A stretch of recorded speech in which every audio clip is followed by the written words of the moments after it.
bienvenue pour cette nouvelle exploration.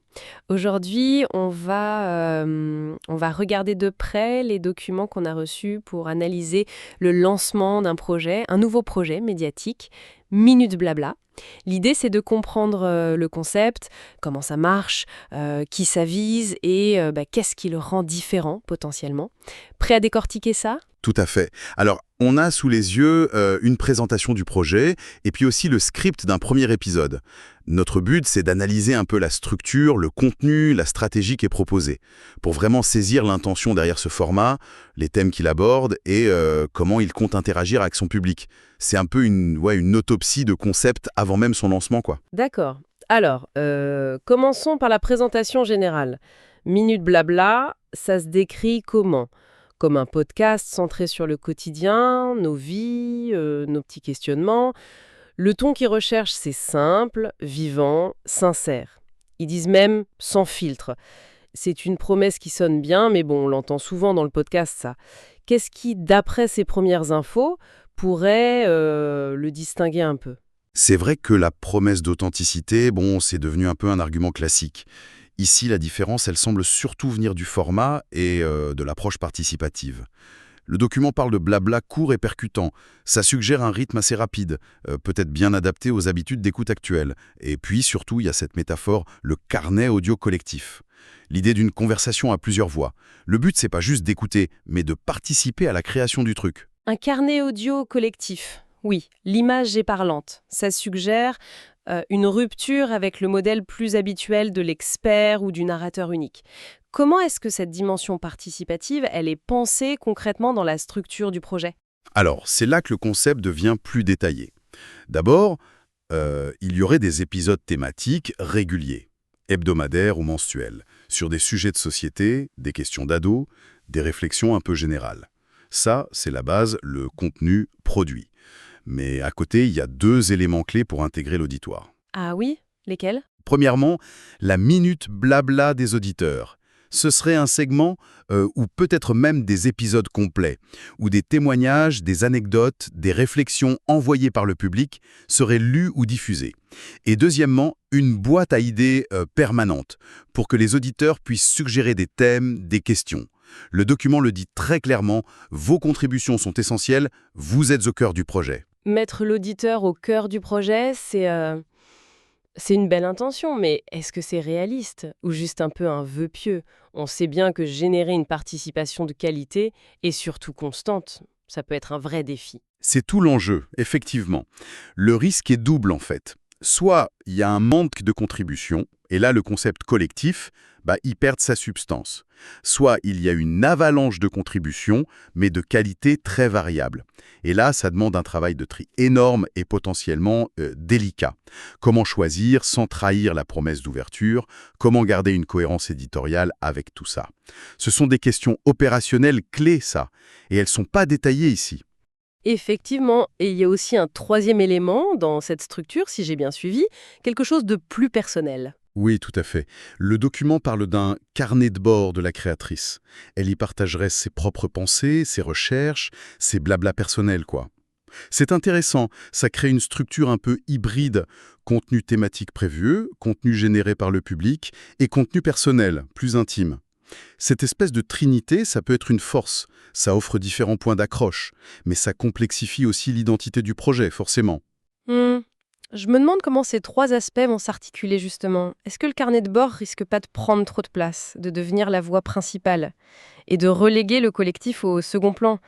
Ou au contraire, est-ce que ce côté personnel peut renforcer l'authenticité et encourager les autres à participer? C'est un équilibre fin à trouver. Absolument. L'équilibre dépendra énormément de la mise en œuvre. Si le carnet de bord sert de déclencheur, s'il pose des questions, partage des doutes, qui invite à réagir, là, il peut nourrir le côté collectif. Mais s'il devient juste un journal intime, un peu déconnecté des thèmes ou des contributions, ça peut créer une dissonance. La réussite de cette structure hybride, elle repose vraiment sur la capacité à tisser des liens logiques entre les trois. Et cette complexité, elle ne concerne pas que l'audio, si j'ai bien compris. Le projet se veut plus large qu'un simple podcast. Exactement. Le document décrit une approche multiplateforme. Il est question d'un blog pour publier des résumés d'épisodes, des ressources en plus, peut-être même les textes des blablas. Une chaîne YouTube aussi est prévue pour diffuser l'audio avec un visuel simple, c'est assez courant pour toucher le public YouTube, et enfin, un espace d'échange. On ne sait pas trop quoi, mais ça suggère un forum, un Discord, un truc comme ça. D'accord, donc c'est une stratégie assez complète pour être présent partout sur le numérique. Est-ce que c'est devenu un peu la norme pour lancer un projet média aujourd'hui, surtout si ça vise un public jeune? C'est une tendance très forte, oui. L'idée, c'est de créer un écosystème. Chaque plateforme renforce les autres, offre une porte d'entrée différente. Pour un public jeune qui est souvent sur plein de réseaux, c'est presque incontournable. Par contre, ça demande un investissement en temps et en ressources qui est énorme. Maintenir une présence active, cohérente sur un podcast, un blog, YouTube et peut-être une communauté en ligne. C'est un gros défi, surtout si l'équipe est petite. Le risque de s'éparpiller est bien réel. Faudra voir si les moyens suivent l'ambition alors. Et côté contenu, est-ce qu'on a une idée plus claire des sujets qui seront abordés? Au-delà des grands thèmes comme le bien-être, les relations. Oui, le document donne un calendrier thématique prévisionnel pour les premiers mois. Et ça nous éclaire pas mal sur le positionnement. En septembre, le focus serait sur skincare et adolescence, réseaux sociaux et pression beauté.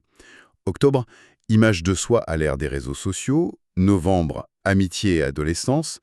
Et en décembre, un épisode spécial avec les histoires les plus marquantes des auditeurs. Le fil rouge semble très clair, l'adolescence, le rapport au corps, l'identité et l'influence constante des réseaux sociaux. C'est très ciblé, peut-être même un peu trop. Il n'y a pas un risque de s'enfermer dans une niche très, très spécifique? C'est un choix stratégique qui a l'air assumé. Cibler précisément les préoccupations des ados et jeunes adultes, ça peut être une force pour créer une communauté engagée, fidèle. Dans un paysage médiatique saturé, se spécialiser, c'est souvent plus payant que de rester généraliste. Le risque, comme vous dites, c'est de peut-être laisser de côté ceux qui se sentent moins concernés ou de devoir élargir plus tard si la niche est trop étroite ou si le public vieillit. Mais pour un lancement, ce focus, ça peut aider à construire une identité forte. Ce qui est intéressant, c'est que ces thèmes, image de soi, amitié, réseaux sociaux, ils sont au cœur de beaucoup de discussions actuelles sur la santé mentale des jeunes.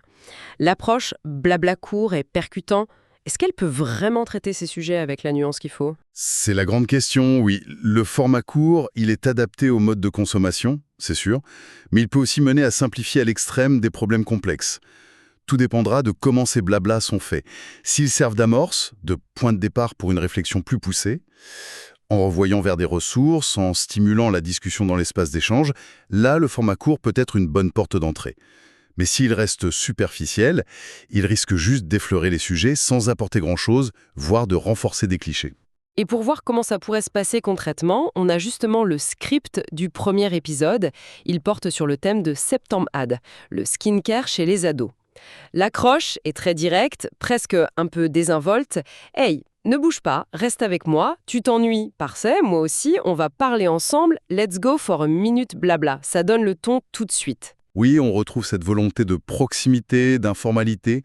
L'épisode s'attaque ensuite à ce qui est décrit comme un phénomène, l'explosion des routines de soins parfois hyper complexes et chères chez des filles de plus en plus jeunes, des 11 ou 12 ans sous l'influence de TikTok, d'Instagram. Le script pose la question centrale, est-ce que c'est adapté, est-ce que c'est sain ? L'épisode décrit cette accumulation de produits, sérums, crèmes anti-âge, peeling, souvent pas faits pour leur âge. Il met le doigt sur le mimétisme social, l'envie de faire comme les autres. Il parle même d'un risque d'addiction comportementale. Comment l'épisode fait l'équilibre entre cette description et des infos plus factuelles? Il le fait en introduisant clairement l'avis d'experts. Ici, des dermatologues. Le message qui est relayé, c'est celui de la simplicité. Pour une peau jeune, un nettoyage doux, une hydratation légère, une protection solaire, ça suffit largement. Cette partie se veut vraiment informative et corrective par rapport aux tendances vues en ligne. Et cette partie expert, elle est bien sourcée? Oui, le script mentionne des références pour appuyer ça. La Société française de dermatologie, la Mayo Clinic, le CHOC Children's Hospital. Citer des sources connues, c'est un bon réflexe pour la crédibilité, surtout sur des sujets santé face à la désinformation en ligne.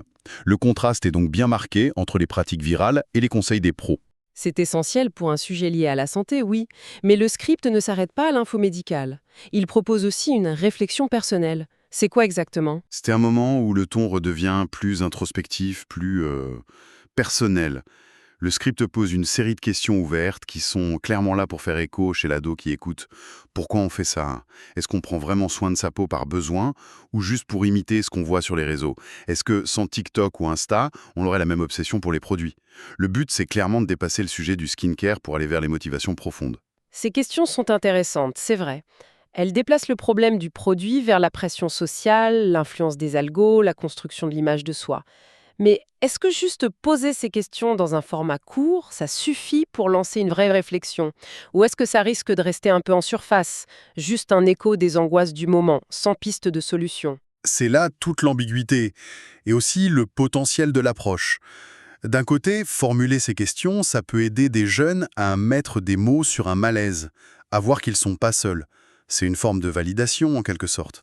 Mais d'un autre côté, sans accompagnement, sans proposer des pistes pour développer un esprit critique ou pour construire une estime de soi plus solide, ces questions elles pourraient rester sans réponse et même générer plus d'anxiété.